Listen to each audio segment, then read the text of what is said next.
Bismillah, Assalamualaikum warahmatullahi wabarakatuh. Salam jumpa rekan mahasiswa yang kami banggakan pada pertemuan ke-6 mata kuliah Manajemen Pemasaran SKMA 4216.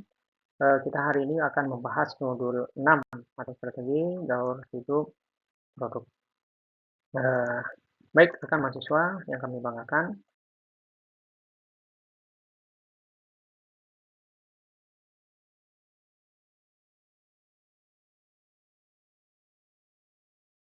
tidak berlama-lama, pada sesi ke-6 ini ada parameter keberhasilan. Mahasiswa diharapkan dapat menjelaskan yang pertama peran daur hidup produk dalam strategi pemasaran, yang kedua strategi pemasaran dalam tahap perkenalan, yang ketiga strategi pemasaran dalam tahap pertumbuhan, tahap kedewasaan, tahap penurunan, dan inilah ada 5 tahapan yang akan kita bahas. Baik rekan mahasiswa yang kami banggakan, daur hidup produk adalah sebuah konsep yang menjelaskan bagaimana produk-produk mengalami 4 tahap berbeda dari lahir sampai mati. Perkenalan, pertumbuhan, kedewasaan, dan penurunan. Itu menurut Solomon. Panjangnya daur hidup produk dapat berbeda-beda sesuai dengan jenis produk dan bergantung pada faktor, yaitu tingkat adopsi atau penerimaan pembeli. Yang kedua, jumlah pesaing baru. Nah, ini faktor-faktor yang mempengaruhinya. Baik, rekan mahasiswa yang kami banggakan, pada gambar daur hidup di bawah ini menggambarkan salah satu bentuk daur hidup produk yang dalam kenyataan tidak selalu menggambarkan pola yang normal. Nah, ini ya, yang tidak selalu normal. Jika penjualan, ini ada laba. Penjualannya tinggi, laba. Oke, nah ini promosi, distribusi, harga, dan pengurangan biaya. Baik rekan mahasiswa yang kami banggakan, setelah melihat grafik tersebut, secara khusus strategi dan taktik pemasaran harus diadaptasi untuk mencapai peluang dan tantangan khusus sesuai dengan tahap daur hidup produk pada tabel di bawah ini. Ya, tabelnya seperti berikut. Ada keluaran, perkenalan, pertumbuhan, kedewasaan, penurunan. Ya, ini keluarannya. Kalau penjualan pada saat outputnya penjualan, perkenalannya rendah. Ya, pada pertumbuhan cepat. Nah, kita coba di pengeluaran. Pengeluarannya tinggi kalau di awal, terus tinggi tetapi persentase menurun. Terus pada saat kedewasaan, pengeluaran sudah turun dan penurunan rendah. Nah, ini tabel ini bisa rekan-rekan mahasiswa pelajari kupas lagi sesuai dengan referensi yang ada. Nah, ini strategi dalam tahap perkenalan. Tahap perkenalan uh, produk baru oleh perusahaan pertama kali diperkenalkan pada pasar yang ditangani dengan pertumbuhan penjualan yang lambat. Pertumbuhan yang lambat ini disebabkan karena pertama keterlambatan dalam perluasan kapasitas produksi, masalah teknis, keterlambatan dalam penyediaan produk pada konsumen terutama di bidang distribusi dan pengecer. Yang keempat, keseganan konsumen untuk mengubah pola kebiasaan yang sudah berjalan. Yang namanya produk yang baru diperkenalkan, terkadang pelanggan harus mencoba, harus berani mencoba. Nah, terus rasio penetrasi dan pembelian ulang. Penetrasi menunjukkan proporsi pembeli yang mencoba suatu produk. Ini namanya produk yang baru diperkenalkan memang untuk mencoba ya. Yang kedua, pembelian ulang menunjukkan presentasi pembeli pertama yang membeli kembali dalam periode waktu tertentu. Sebagai contoh, gambar berikut ya menggambarkan perjalanan merek A dan merek B. Nah, ini nyamannya ini merek A, kedua merek atau A dan B pemasarannya meningkat sampai puncak kemudian menurun. Ya, sampai puncak kemudian menurun.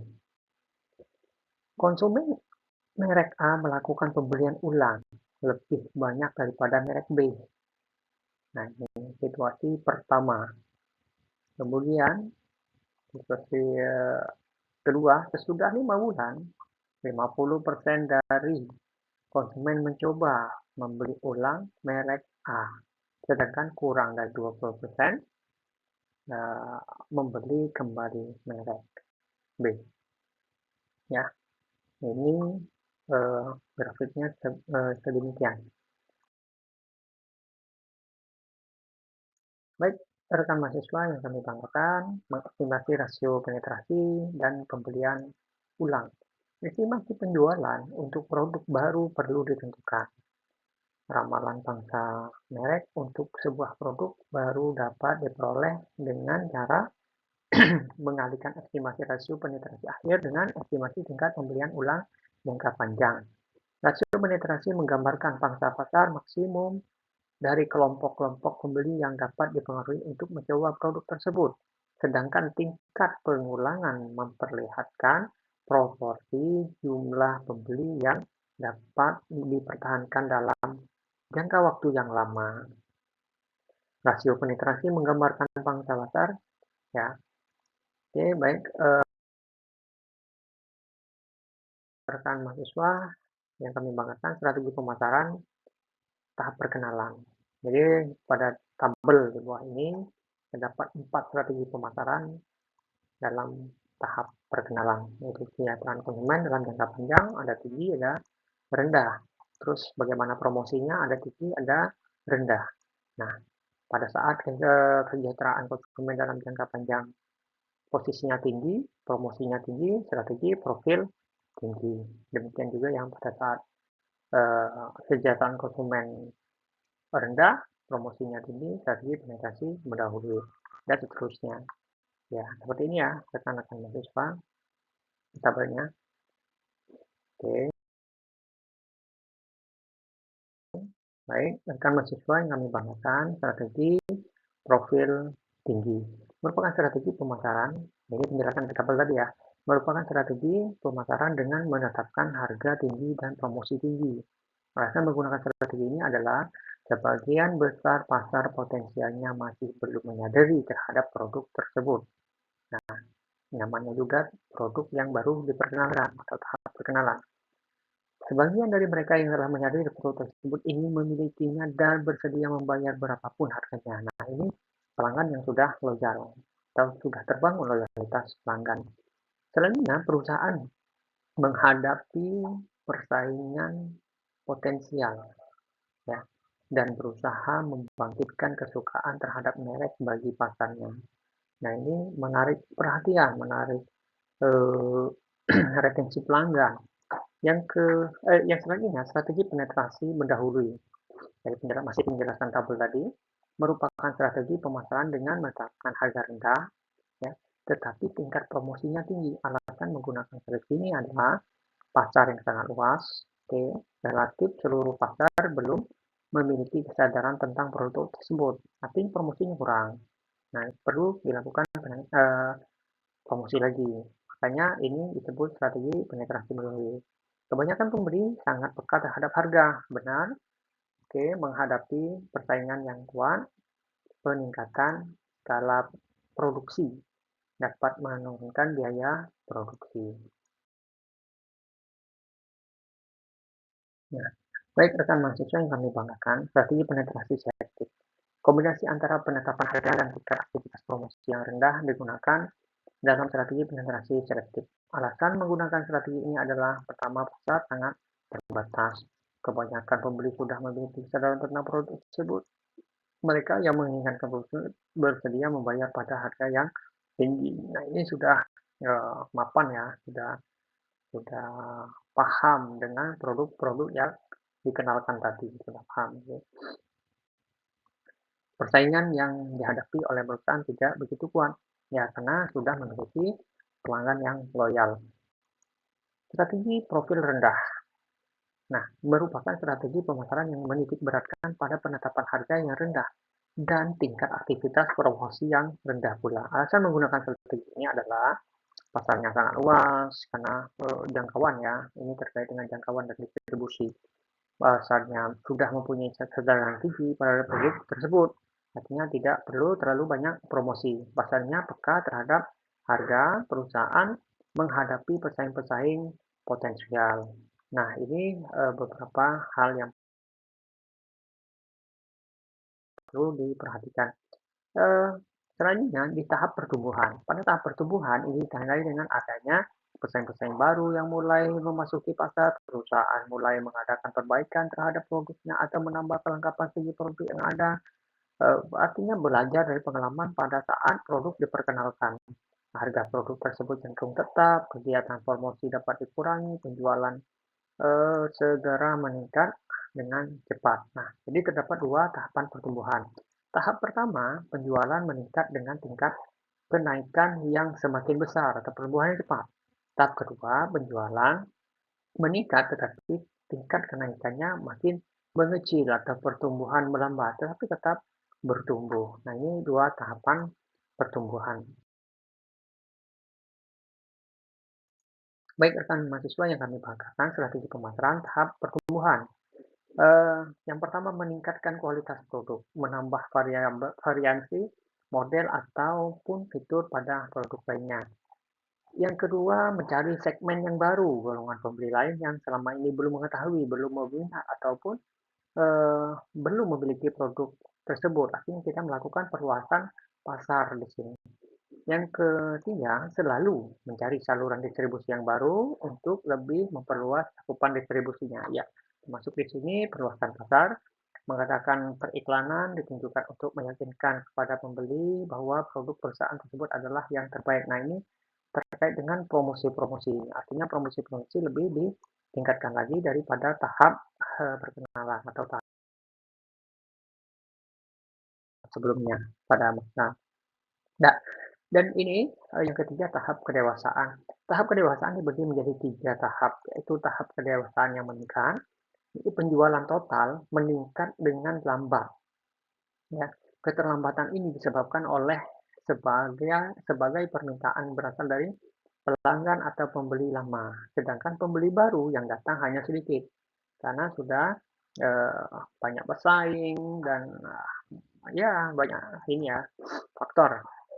Tahap kedewasaan yang stabil disebut pola kejenuhan atau volume penjualan sudah tidak meningkat lagi, tetapi masih dalam kondisi yang konstan. Ini disebabkan oleh seluruh permintaannya berasal dari pelanggan atau pembeli lama. Jadi ini hanya mengharapkan pelanggan-pelanggan yang loyal.